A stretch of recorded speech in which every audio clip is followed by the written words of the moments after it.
Just getting ready, guys, for this little stream. Just waiting for us to come online. Let's check the dashboard. If we are online, we are about to get started. And here we go. Welcome back to the channel, everyone. Gyro here. I am really excited to talk to you this early morning. It's one of these improv streams which maybe will be coming to you now regularly. It looks like it by Australian Australian Eastern Standard Time, Sydney, Australia, early morning, somewhere around 8 o'clock in the morning. In case this tells you anything, I will update the schedule. I will try to make it as public as possible to you. That's for further streams, for further tune in. I'm not going to promise that this will be happening every day, but on days of the news and on days where I have something particular to reveal to you, other than the scheduled videos of this channel, which they are still coming to you every couple of days time. We have a very established cadence here. So that is just as far as the streams are concerned, as far as us talking to each other is concerned. Today is the most exciting day in a long time in World of Warcraft community. I think you agree with me. This is why the stream is coming to you like this as well.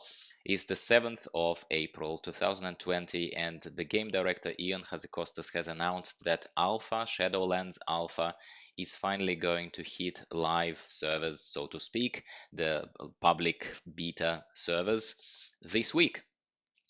He also published this little article that I'm going to go through with you. I have read it. It's not the first time I'm going to be reading it, but I thought I'm excited.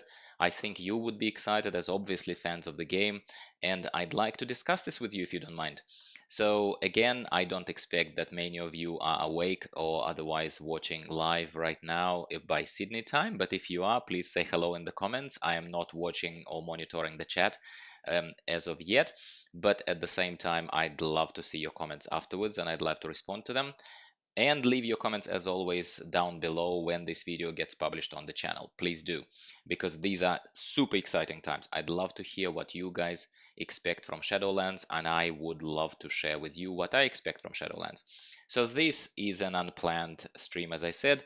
I do not know how long it will go for. My only plan is to go through this article with you, comment on things that resonate with me the most, skip the ones that are not particularly important in my opinion just yet, until we actually hear more information, and yeah, and conclude the stream. So this is the agenda, if you like, and that's kind of how I'll try to tell you exactly what to expect, and you can decide if it's your cup of tea or not, and I hope it is. So please subscribe if you haven't already just discovered this video by chance. This is a growing little community of World of Warcraft fans, so I am super excited. Let's take a look at what Ian wrote. It's been 5 months since we first revealed our World of Warcraft Shadowlands expansion at BlizzCon 2019. The whole team has been hard at work transforming the vision we laid out last November into reality, and we can't wait to share our progress with all of you.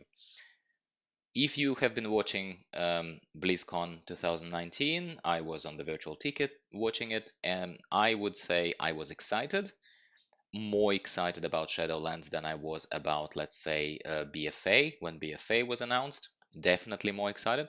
But I agree with other people on the forums, with other content creators. I agree on the fact that it looked fairly bare. Like there was not all that much meat on the bones back then during BlizzCon. So they didn't show all that crazy much. Even the one of the core features like Torghast that I am personally very excited about, even that was not particularly fleshed out. They were showing to us, the guy talked us through this whole thing with this goofy kind of scenario that he presented. There's no point showing it to you. We can talk about it later. Hopefully we'll see the real thing soon enough. But the guy talked through the whole scenario using PowerPoint presentation. Look, it's better than the kick in the nuts, as we say, kind of using simplistic language. I apologize, yeah? But at the same time, it's not much to write home about, wouldn't you agree? So, anyway, what I'm getting at is the fact that these 5 months looks like they were iterating on the game to just get it even into testable state. And as I don't report on those news, or at least I have not so far, but I'd love to now engage as in a more kind of dialogue mode with you guys. because this is the future of our game. Let's just be real here. So they have been releasing a lot of internal alpha builds lately. I've been following the news. There have been a lot of internal builds. I have not counted, but like 5, 6 builds over the few last weeks, right? It means that they're iterating already internally. It means that they are actively at work, which is good. It's a good thing, right? Later this week, we will send out our first round of invitations to a closed alpha for Shadowlands. The first batch of invitations will mainly go to long-time WoW players with active accounts in good standing, as well as Blizzard's friends and family, along with the limited number of content creators and journalists. This initial wave represents only a small fraction of the pool of testers that will ultimately gain access to the test in the coming months. If you're interested helping making Shadowlands better, sign up using the opt-in link, beta opt-in link on the Shadowlands homepage. Later on, as we engage in focused PvP and raid testing, we will also do some targeted invite waves that prioritize players with extensive experience or expertise in those parts of the game. All right, so this is kind of just generic statement that doesn't mean all that much to me. It is just BAU, business as usual. That's how they do this. They always invite a first batch of people that is not going to include me, or with all due respect, you probably. It will probably invite people with thousands upon thousands of subscribers on YouTube, somebody visible to Blizzard. I cannot expect myself to be visible, even though I would dare say I kind of have been specializing in horrific visions. So maybe and hopefully at the very least, once they hit Torghast, maybe somehow through interwebs, they would consider inviting me into Alpha as well. At the very least, I'm hoping so, and fingers crossed. And I will be always honest. I'm not the person who would just praise things for the sake of praising. I have never been a white knight, but I have always been respectful, and I've always provided feedback. I've been in previous beta invite waves. I have, but at the same time, I cannot assume that I will be in this one. I'm just hopeful that I will be.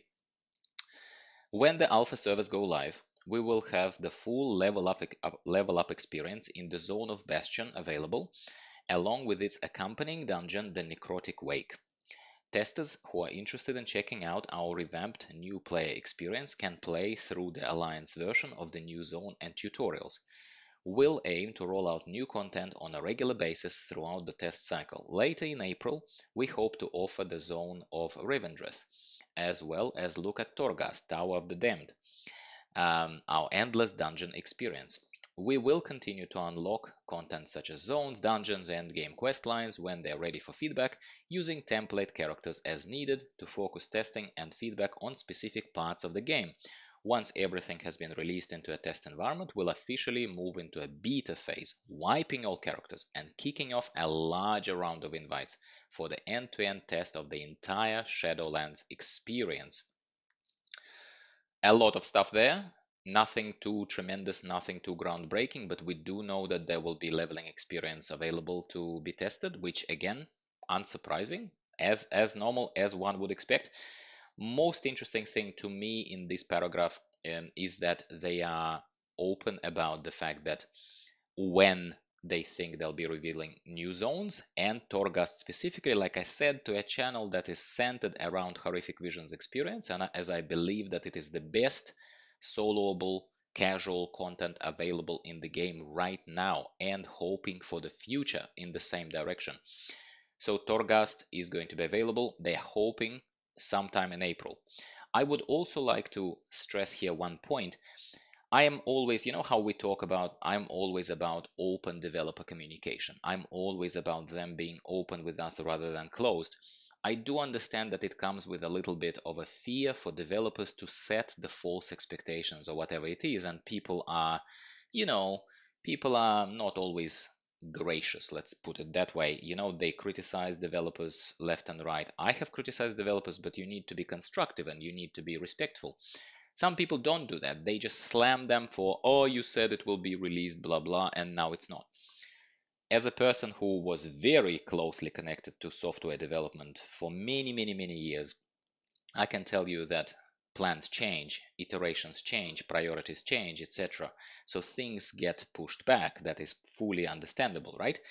Um, I do like, however, so my point was that I think for a long time they simply used a very simplistic and outdated, in my opinion, policy of not talking. They didn't talk in order to not create that negative wave of people then criticizing them for not meeting deadlines and plans and whatnot. So in this case, however, I have to quietly applaud them for saying in later in April, we hope to offer the zone of Revendreth. We hope. Cool. I am happy because you told me, dear Ion Hazzikostas, you told me when you hope to do it. It's cool. I can work with that. But you never particularly committed. I take it as a person, as a professional, as an individual. I take it as you being honest with me and telling me what you think is the plan currently. I'm happy with that. If it doesn't happen, no big deal. So I know it's a nuance and it's a subtlety, but for me, this communication thing means a lot, guys. And it also creates a little bit of a sense of how this might unfold. How will it unfold? How will it go forward into the future? How will it work as far as our communication with them is concerned? How will they take feedback? This alone, that thing alone, actually speaks volumes to me. I could be wrong.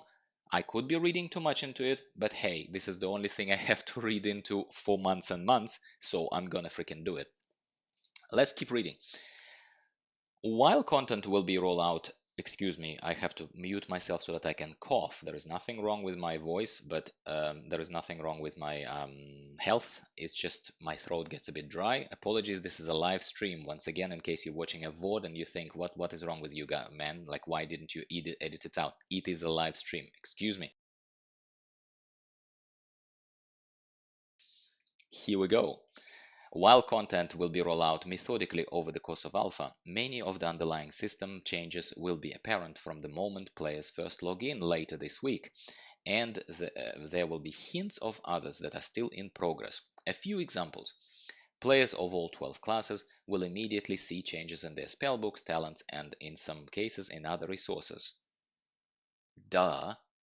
I mean, I guess this has to be addressed to people who have never been in alphas or betas.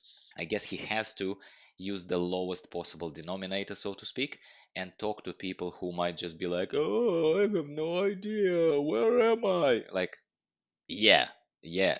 I mean, it sounds unkind, but come on. Like, it's just like it's a little bit it's a little bit like telling people not to eat yellow snow. I'm sorry. I'm sorry. This is just this is just what it sounds to me like.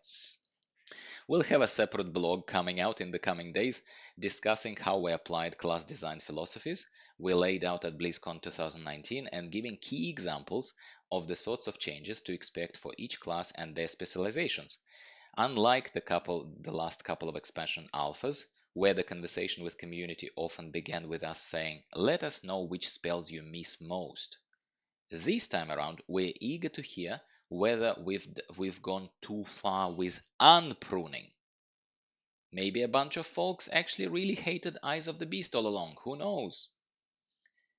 Interesting, very interesting. So, well, first of all, more blogs. That's good. That's better. So they're planning to do this. I don't know why they insist on the blogs rather than the live address, kind of what every other gaming company right now does. Even they did at Blizzard. I know they're working from home, but people do conference calls. It all looks very organic and it helps us be more connected with them.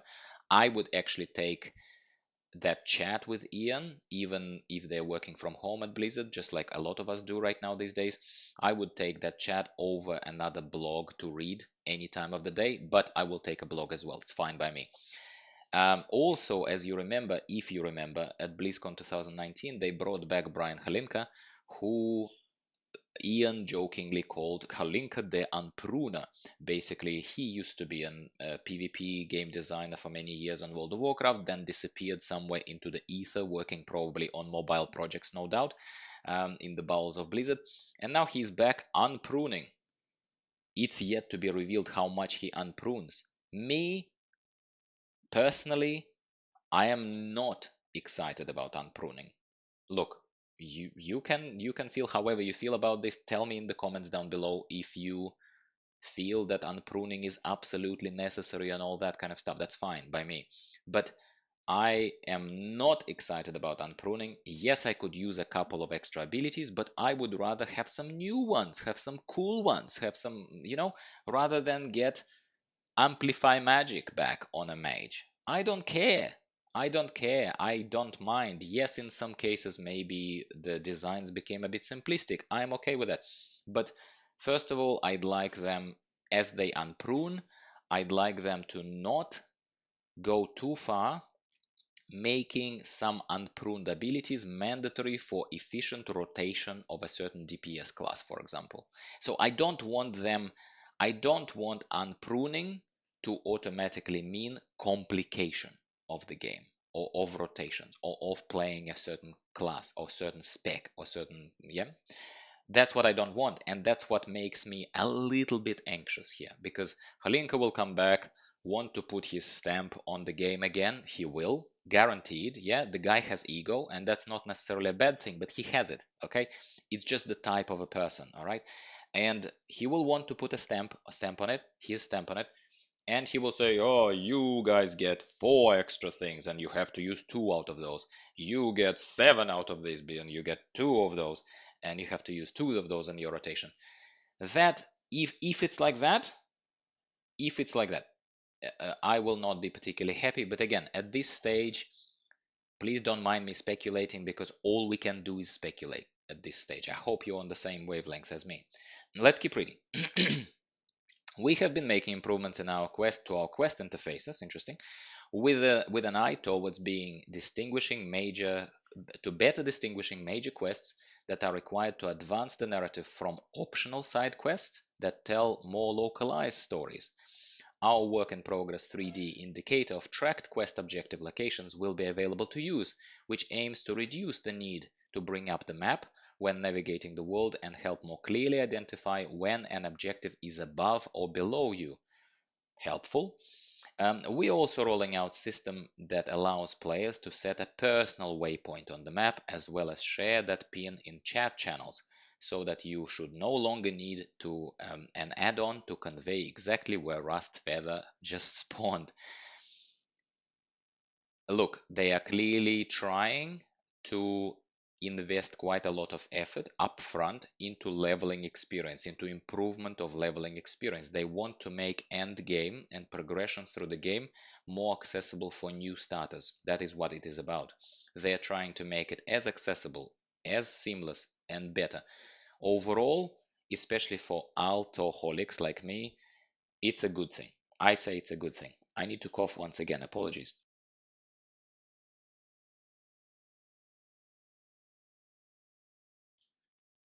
Live stream, hey? All right. Also of note are some changes to PvP currencies. This is a good one, guys. This is a good one. Notably, Conquest is once again a spendable currency earned through Shadowlands rated PvP. Players will be able to use Conquest points to purchase specific items of their choice from a vendor in the capital city of Oribos, in an easy-to-find location, naturally. Conquest can also be used to upgrade that gear further, similar to how benthic gear worked with mana pearls in Rise of Ashara. Great, right? Great! We will have lots of more information to share on the details of this system, as well as broader endgame itemization plans. Look forward to it. Can't wait as the alpha rolls out and we reach max level content. As our community and fan sites dig into the game files that are packaged with the client in the coming days, you'll also doubtless find bits and pieces of data relating to endgame systems such as soulbinds, covenant sanctums, and crafted legendary items. Oh yes. Much of those features remain a work in progress, and especially in the alpha setting, the game's data contains numerous experiments and discarded ideas, so please take what you might find via data mining with a grain of salt. It's a necessary disclaimer, guys. It's a necessary disclaimer to both people like me who are just excited, but they tend to overthink, they tend to analyze, they tend to apply the common sense, the earlier learnings, the whatnot to it. And at the same time, I believe that it is just, yeah, I suppose as obvious as this statement is, that it's all work in progress. Please don't get too attached to things. You find something and you're like, yay, and then it's not in the game and you're like, oh, So it makes sense. Yeah, it makes sense to me. We remain guided by our core philosophies that were articulated at BlizzCon: player agency and empowering choices. Okay, people love these, powerful vision statements, which again sounds like I'm mocking, but it's only because we haven't heard anything for a while. I'm still a little bitter about that, but I'm really warming up right now. So I'm really, really happy about it. Just can't help but roll my eyes a little bit when I hear these grand things: player agency and empowering choices. Like, come on, man. We can't wait to share details of these systems with you as soon as we're able. One of the main lessons learned from the past expansions is the vital importance of carving out a large window in our alpha and beta for feedback and iteration on those endgame systems. Thank you for your patience, and we'll see you soon. No TM in Shadowlands. Ion Hazzikostas. Good on you, Ian. Okay, final thoughts. Final thoughts, guys. It's cool that, first of all, great that something is coming. Um, I do not expect to be in the first wave and possibly not in the second wave, I don't know, of alpha invites. I very much hope for that expanded kind of invite wave, at the very least in beta. Apologies, guys. That is just there could be some background noise. It's all, all the environments of background working from home and all this kind of stuff. So if there is some coming noise, we are wrapping up here. That's the live stream for you. Apologies. It's a bit yeah, a bit of the cuff. Also, the stream went for longer than I hoped. So I'm excited. I'm excited they're talking to us. I'm hoping to be in at least one of the waves of Alpha.